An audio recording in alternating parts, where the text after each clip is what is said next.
Hi there, and welcome to another episode of Life According to Sabrina with your host, Sabrina Ben Salmi. Today, I'm joined with a very special guest who I admire dearly, Mr. Malik Muhammad. Mr. Malik Muhammad, please introduce yourself to the listeners before we go into our discussion. Firstly, Sabrina, it's an honor to be here on your platform with your viewers and listeners, and thank you so much for the invitation. Thank you for joining me. It's always a pleasure, always a pleasure. I am Malik Muhammad. My field or area of expertise is empowerment strategies. So I am an empowerment strategist consultant. What my team and I do is we influence, help, and inspire people to cultivate their visions within a specified time. And the expertise that we base our work on is the empowerment mastery system, which has 8 principles. That in essence, Sabrina, is what we do. And we travel the world. We go into companies, organizations worldwide. We work with governments. We work in the prison system. We work with schools. And on our website, malikmuhammad.com, we even have an early years program. So we simply adapt the empowerment mastery system through storytelling, through mantras, and through group activities, because we believe that the minds of the young, those years 0 to 7, are the foundation years. And so our work in nurseries with our early years program is very important and close to our hearts. So that in essence, Sabrina, is what I do. I am an empowerment strategist consultant, and I enjoy interacting with people throughout the world on that basis. Oh, that much I definitely know. Being a mother of 5, I'm super, you know how excited I get with regards to your early years intervention. I think it's so key, because if we can do that as young as possible, that's a huge difference in the market. So I really agree with you there. One of the things that intrigues me about you, among many things, is what is the story behind the story? Like, what's the driving factor that made you become the man you are today? One of my earliest influences were my school teachers. I grew up in Jamaica, in the parish of Trelawney, and I was blessed to have great teachers in my life.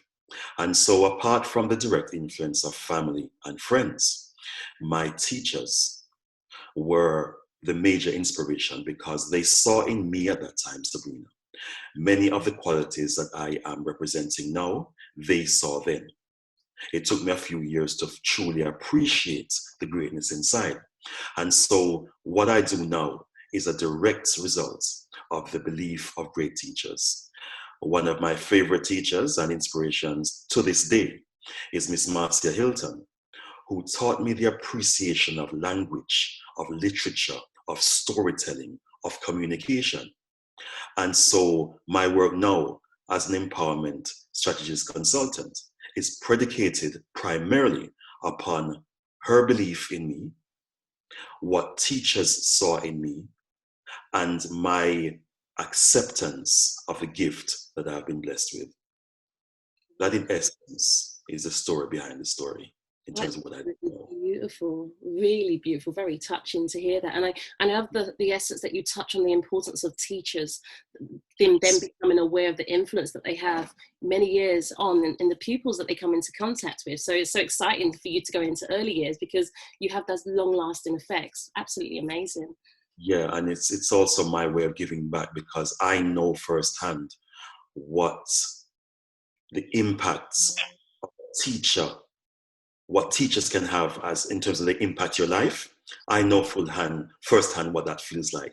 And so in my mind, even in my young fertile mind, I was able to imagine things and places and circumstances that I could only imagine, because when I was coming up at that time, Sabrina, there was no internet. You see, we had the Encyclopedia Britannica. Yeah. And we Same here. And we would have to photocopy information rather than cut and paste.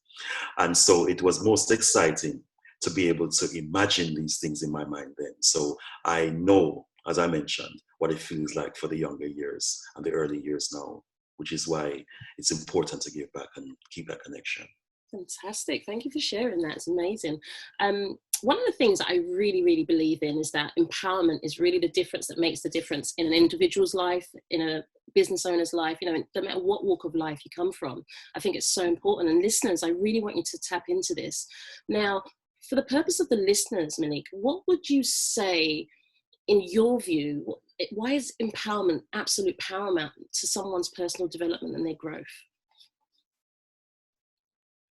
One of the major issues that we face as human beings is the inability to negate the negative thoughts we have about ourselves and the damaging conversations we have within our minds.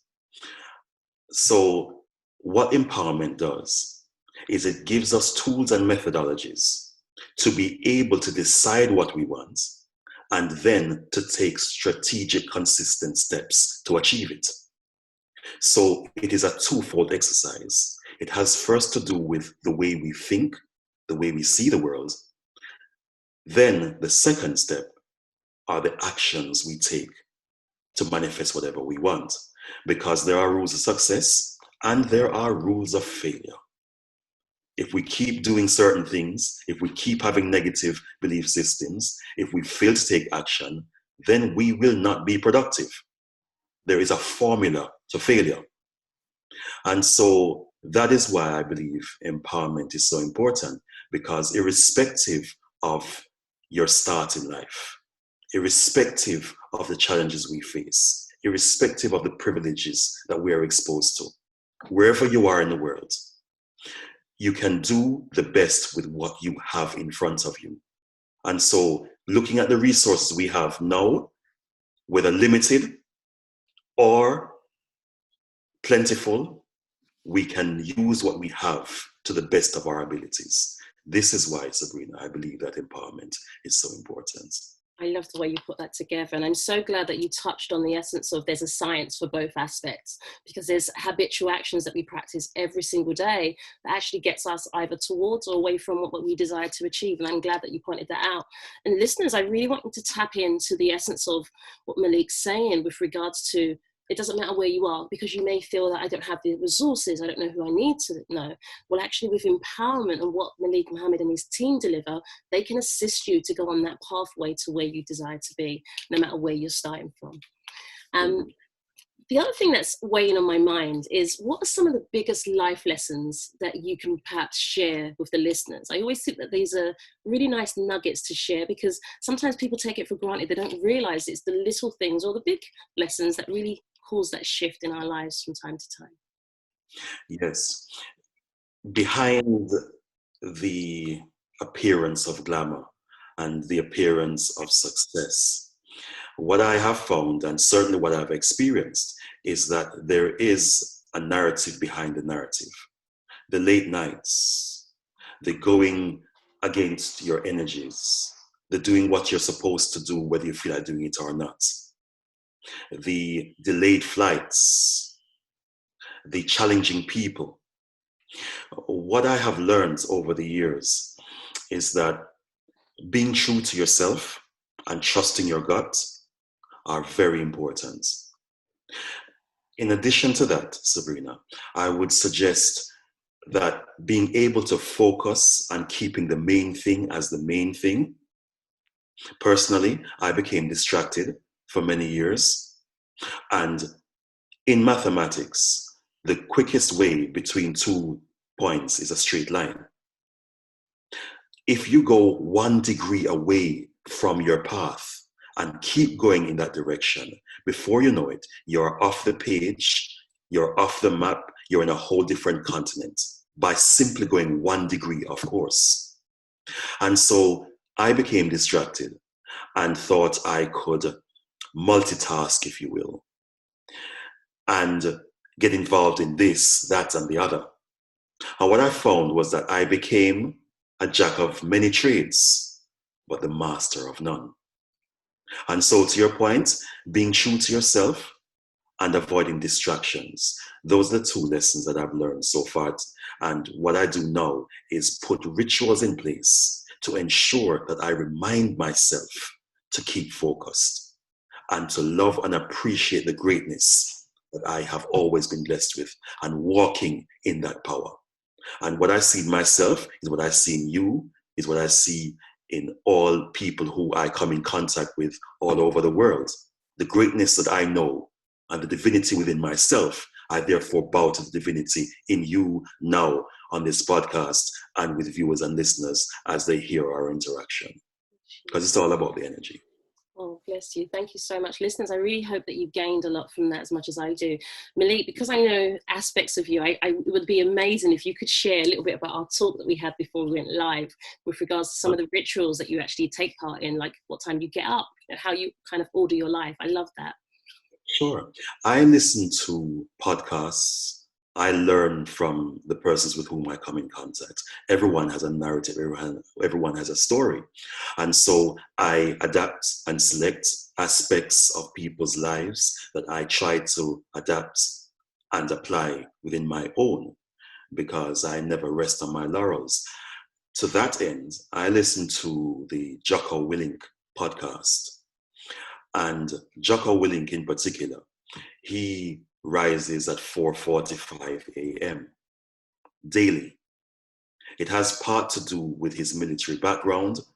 It has part to do with being productive before the family awakens, etc. So he can have some time for himself to train. I listened to that over the years, and what I do now as part of my personal ritual is at 4:55 a.m. daily, I arise. I go to the bathroom, I hit some press-ups, I do some meditation, I do my prayers, I start my day. And what I find is that it's not simply the ritual of getting up at 4:55 a.m. It's the fact that it's done consistently,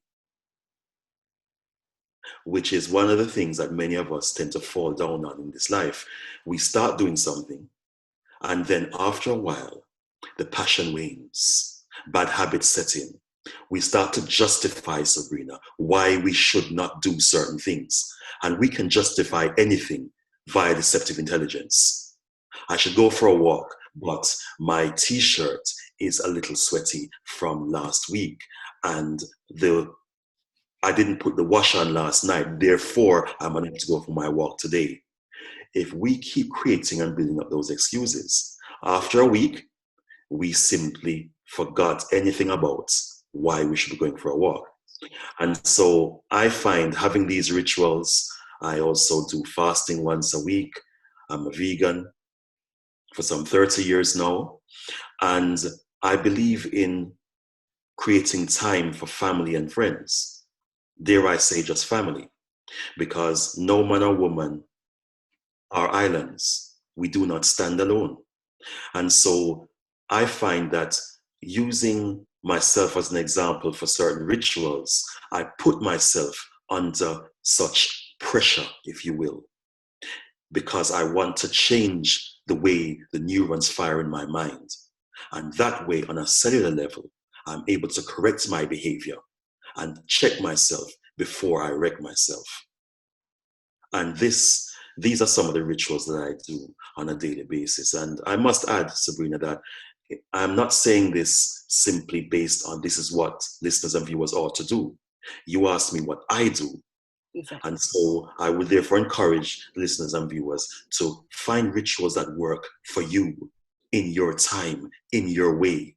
Do what works best for you, provided two things. One, you do so consistently, rather. And secondly, you do them because you get positive results. Consistency and results. I trust that answers the question. Entirely, absolutely. I think that's such a fruitful response to the question, to be honest. And I actually gained so much more than I expected. So thanks for that. What I really love with regards to what you're saying, it's about finding what works for you. I love that you shared very openly, but at the same time, you're saying take from it what works for you and then try something that kind of slots in, because we are different. We come from all different walks of life. And if you're listening, while you're listening to this, really take a moment to reflect. Don't just make a decision by listening to this once, rewind it and listen to it again. Have some me time, sit down, take notes, find out what you've tried in the past, find out what works, what doesn't work, because I love what Malik's saying with regards to there's a science to it making it work. So what hasn't worked for you will teach you something, and start trying some new habits of behavior. But I really love that. Thank you so much. Really, really fruitful. The next thing that's kind of pondering on my mind is, what part of you did you need to accept in order for you to become the man you are? It's because one of the things I believe, sometimes we get in our own way. And I love how you're a true embodiment of your brand empowerment. And it's such a shame that we couldn't be out and about, because I would love to share with the listeners and the viewers the essence of who you are. There's so much that you do in your day-to-day life, and I've been privy to it. My children have been privy, and it's like sometimes I just want to box you up and clone you and share you with the world. But you know, what parts of you did you have to accept? Because sometimes I feel that we do get in our own way. And just for the purpose of the listeners, just share some of those aspects, please. One of the primary aspects of myself that I had to learn to accept was simply how great I am at what I do. And I say this with humility, yet with confidence and clarity. And I'm using myself as an example here by saying that so boldly, Sabrina, because many of us have the negative conversations that we spoke about earlier. We have them with ourselves. All of us have a gift or talent. We only need to identify what one of those talents or gifts are, Sabrina. Then master it and monetize it.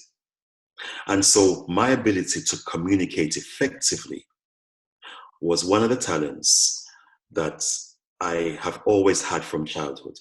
And I know this going back to Miss Hilton, because during my time as a student in high school, I would enter our speech and drama competitions in Jamaica. And I won gold medals 3 years in a row on the local level and also at the national level. And this was based on doing speeches, extracts from speeches of persons like Nelson Mandela that I knew nothing of. I would quote aspects of Twelfth Night by William Shakespeare, never knowing where Stratford-upon-Avon was, simply seeing it on a map and then visualizing based on his expression and his beautiful command of the English language. I would then conjure up in my mind possibly what Stratford-upon-Avon looked like, what Soweto looked like, going back to the Nelson Mandela speech. And so my dominance of that aspect of my life, going on to Monroe College and entering the debating competition, the first time I ever was on television, if you will, in Jamaica, had to do with that. And we placed second against Kingston College at the time. And so all of the hints, the germs, the seeds, they were all planted there. The gems, rather, were all planted there. I never believed it. And so it took me many years to truly appreciate, Sabrina, that the seeds were always there. And I use this personal example, I dare say, as an inspiration to our viewers and listeners. When you accept that you're good at something and you do it well and you enjoy it, stand in your power. Never allow the negative thought process to detract you from the greatness inside of you. And so now, this is why I speak to you now with such clarity and such confidence, because I know I'm good at what I do, and I make no apology for that. What I do, however, is keep in the process of learning and mastering the crafts and listening to podcasts and having dialogue with you now and reading and looking at certain things on YouTube, etc. Because there are no such things as limitations. The sky's the limit is anathema. It's absolute nonsense. Those sort of mantras that people have in personal development, they are so 18th century.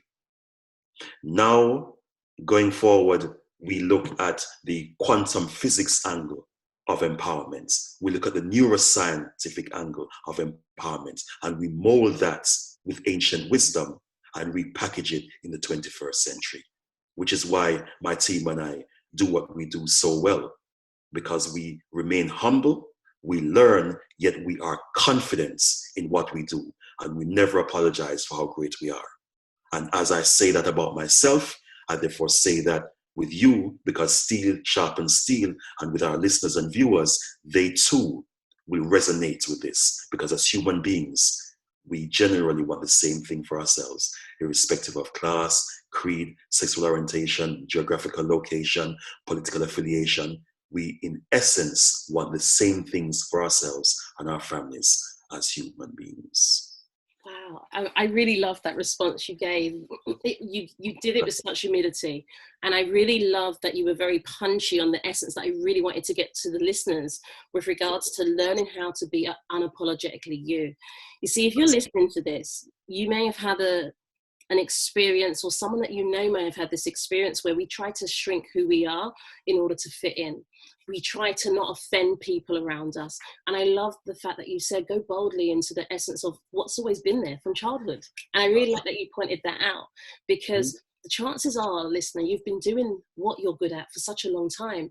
And it's not people that need to accept it. It's actually you giving yourself permission to get out of your own way and just be effortlessly you. I love the way you explained that.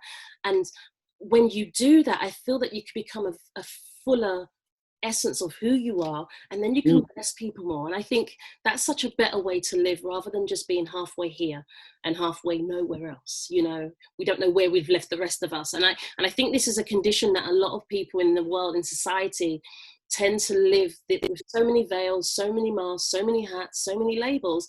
It's hard to remember who you are after it all. So thank you so much for answering that. I really love that response. The next thing I wanted us to delve into was, what is it that you had to unlearn in order to allow yourself to learn and receive? Because I love the fact that you talked about the internet. When I was growing up, I think I got a computer when I was like in my early teens. I think that's when it started to come on board, but definitely not throughout school, whereas these kids are being birthed into this haven of technology. So like, what aspects of your own teachings mindset did you have to actually just be willing to disconnect and go, okay, I'm humbling myself in order so I can relearn? Yes, I love the energy that comes behind the questions you're asking, Sabrina, and I'll strive to answer with clarity. I was raised to be fiercely independent, to do for self. The saying, if you want something done, do it yourself. I was raised that way. And as you know, we often repeat that which we have been exposed to in childhood. You know, we become creatures of habit. And so in my adult life, I sang that same song. I believed in being independent, doing everything myself. And if I wanted it done, then I would do it. I had to unlearn that. Why? Because in the desire to achieve, I started to become a tad arrogant.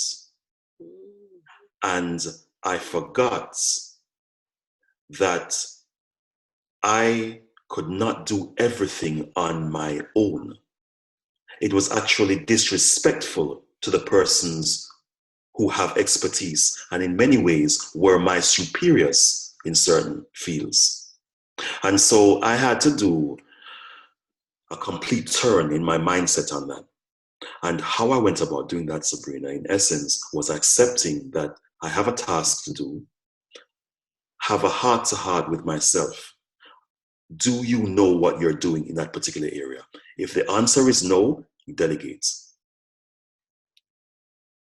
And what I find is that I become a better leader, a better man, a better human being by accepting you do not have to put on the proverbial Superman cloak and fly through the sky at 150 miles per hour trying to save the world. Understand the value of team and accept the support of and love of persons who genuinely want good for you and those who are qualified to do what you desire. It reminds me in many ways of the Stephen R. Covey quote in his book about the highly effective habits of people. And he talks about, I think it's on page 7 of the original edition. Yeah, it may or may not be page 7, but around between page 7 and my introduction, where he talks about interdependence is a higher value than independence. Interdependence is a higher value than independence. And so I had to unlearn this independent, selfish mindset and learn team using pronouns such as us and we, collective pronouns, rather than I and me. Seeing the value in teamwork and getting much more done. And it's been a painful process, Sabrina. I've had to take a few hits along the way as I learned the lesson. However, at this stage, I'm in a much better place than I was before. And the benefits are phenomenal. I recommend it to everyone. Wow, thank you so much for actually being so open and honest with your answer. Listeners, I really want you to probe into this one. See, this one for me, I think is the difference that really de-roots us from getting out of our own way. Because I put my hands up as also is that we learned the old model. It was a case of, I'm an entrepreneur, I've got to learn how to do the accountancy, I've got to learn how to deliver projects, I've got to learn how to do the sales and marketing. Yeah. And it wasn't until it dawned on me going, wow, like that's not where my skill set lies. That's someone else can do that far better than me in such a short time. I'm taking like a whole day to actually, put these things out. And the person that has that expertise and the tenacity and the enjoyment in it, they just come along and walk away. And I'm going like, seriously, like I've been working on this for so long.